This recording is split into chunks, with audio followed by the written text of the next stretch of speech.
Hello.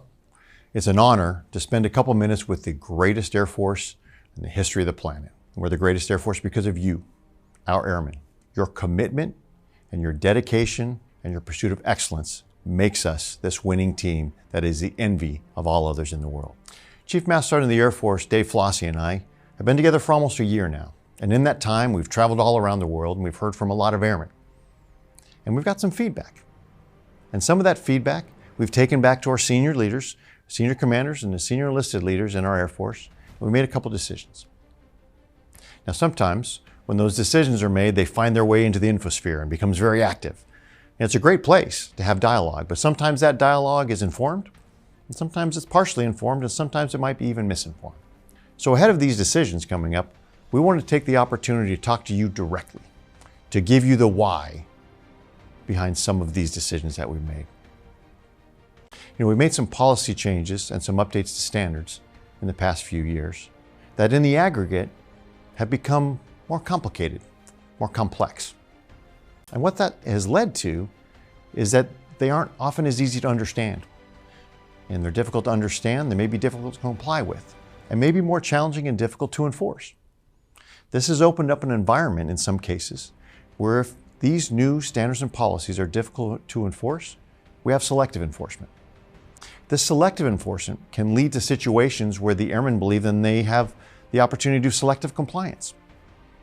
This is where the danger lies. Because as airmen decide for themselves whether they should comply with the tech order or safety regulations or other instructions, they may make the wrong choice. That's uninformed. And the damage is to property, is to our equipment, but most importantly, we get airmen injured or killed.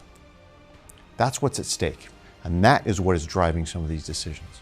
So in the weeks and months to come, we're going to be reviewing some of these policies, the waivers and the exceptions, and we're going to be reviewing them to ensure that they are easy to understand, easy to comply with, and easy to enforce. And along the way, we want to ensure they are aligned across our entire United States Air Force.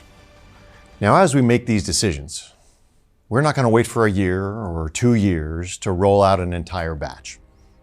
As we make the decisions, we're going to distribute them to the force to start enforcing as they come to you. Wait a minute, Chief. You just said they're complex and they're sometimes hard to understand and hard to enforce. Well, this is why we're also directing that episodically we have the formations come together in uniform to do a couple things. The first thing is to be able to look at yourself, look at your teammate, hold yourself and him or her accountable to ensure that you're in standards, you are proud that you are wearing this uniform in a manner that befits the call to arms that we have answered. At the same time, it offers the opportunity for the command leadership to be able to share the very latest and the updated guidance so we're all on the same sheet of music. Remember earlier I talked about we want to have it aligned across our United States Air Force. These formations where we're standing in uniform, looking each other in the eye, and reinforcing our commitment to your teammates and to the team is how we will ensure that we remain on the same sheet and have these new standards enforced across our United States Air Force. Now, you do not need to wait until the next policy change comes out or the next standard update comes out to enforce standards. Enforcing standards shows your commitment to the institution, shows that you have the seriousness about the lethality and the danger of this profession that we've all chosen, and you are ready to perform with excellence, and you are ready to support your teammate and have the trust that when you're in complicated situations, disconnected from leadership, in small teams, trying to solve complex problems, everyone knows that everyone's dedicated to the team above the individual. That's what it means to be a part of a winning team. When the stakes are as high as they are now, we need the best winning team on the field that we can have. We have that team in the United States Air Force.